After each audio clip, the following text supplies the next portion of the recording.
Hey guys, it's the Plant Doctor and spring is here. This is our April what to do in your yard in terms of your turf, your shrubs, your annuals. So this is a lawn and garden how-to maintenance video for the month of April. We do one of these every month. It's very windy out here today, so I've got my biggest dead cat mic right here. That's why I'm wearing this right beside my mouth. So I'm trying to cut out some of the breeze so that you guys can have some nice audio. Let's talk about turf. It's starting to green up. I'm seeing pockets of green around here.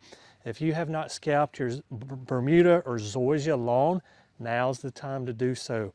I did a video on that a couple weeks ago. I'll do my best to leave a link up here, either here, I forget which side it pops up on how to scalp your yard.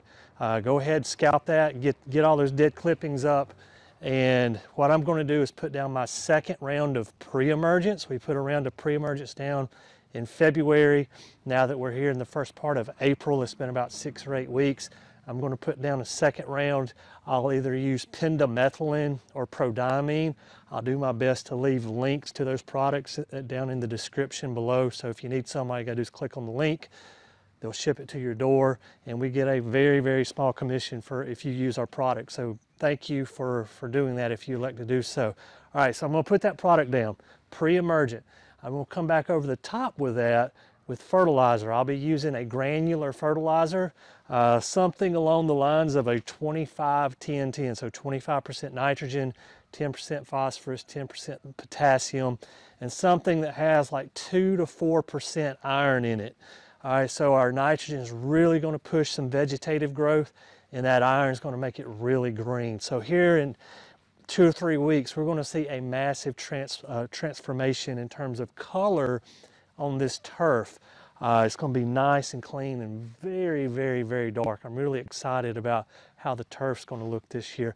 All right, so that's what we're doing with the turf. Let's move over and talk about some trees and some shrubs and some annuals. So I was really, really worried about my shrubs. In the first part of March, we had a very warm streak for about a week, and then we went down to 21 degrees. You can see the hydrangeas here on either side of me. The tips got burned back pretty hard. They were budded up, but they're flushing out good. Okay, so same thing with my azaleas. My azaleas are actually starting to bloom down at the very base. So I imagine here in the next 2 weeks, our azaleas will be really, really, really pretty. I did a video on how to take care of your azaleas. I'll try to link it on either side here. My azaleas got burned really hard in that freeze, but they have come along pretty good here in the past 2 or 3 weeks. In a month from now, they should be nice and green and full again. That freeze kind of really messed us up here where I'm at in North Alabama in terms of progression of the greenery starting to come out. It knocked a whole lot of things back. I would not be pruning anything right now.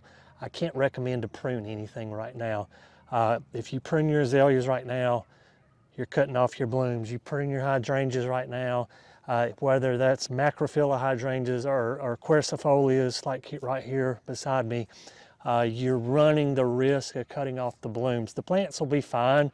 You're just not going to get any flowers. The only exception to the pruning rule for me right now is if you just have something that's really out of hand, you need to renewal prune something, now's the time to do that, because reason being, everything's getting ready to flush real hard. So you can renewal prune it. There'll be a whole lot of buds set up on that shrub where you cut, and the new growth will really flush out and it'll fill back out really quick for you. But other than that, I would not be pruning anything. I am going to be fertilizing my shrubs this month. I'll use an even balance blend like a 10-10. Here again, I'll try to put a product link down in the description if you want to have it shipped to your door. I fertilize my shrubs once a year, and here again on a shrub like this size, regardless if it's a hydrangea or azalea, like 2 handfuls. I'll do a half-moon shape handful on one side, a half-moon shape handful on the other side, and that's it. It'll be like a 60 or 90-day release, and that's more than enough for these plants to survive. All right, let's go on and talk about our annuals. My fall winter annuals are looking primo right now. So if you've been following the channel here, you know in the summer that we have annuals and perennials everywhere in this yard. In the winter, I kind of take a break. I've got this row of pansies that kind of lines this walkway right here going to the patio, and that's it. But they look fantastic. Summer annuals, let's talk about that for a minute.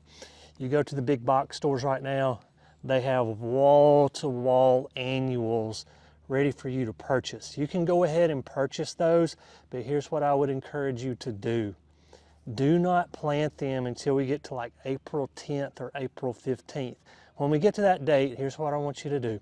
Look at a 10-day forecast, and if we're trending warmer, go ahead and put them out. If we've got a cold front that's going to come through, let's hold off. We could have a late frost or a late freeze. I'm just as anxious as anybody else to put out my summer annuals, but I have learned that I need to wait on that. So one thing that I want to mention here are your bulbs. So we have tulips here. I've got some daffodils or buttercups, some people call them here. The phlox is also in full bloom. So our bulbs, leave the vegetation up until it naturally starts to die back, and then you can cut it back. I know a lot of people, as soon as the flowers, there's a spent flower bud there, as soon as these flowers die, they want to cut it back. The daffodil and the tulip need the leaves right now. So right now they're collecting sunlight and storing sugars down in the root, and that's what's going to push that flower up next February. Okay, so we want to leave our vegetation up as long as we can. Once it starts to get unsightly, that means that the leaves are no longer really serving their purpose. You can go ahead and cut them back then. But for now, through the month of April, I'll be leaving these up, and then probably sometime in mid-May or so, I'll go ahead and cut these back. I'm excited about this spring.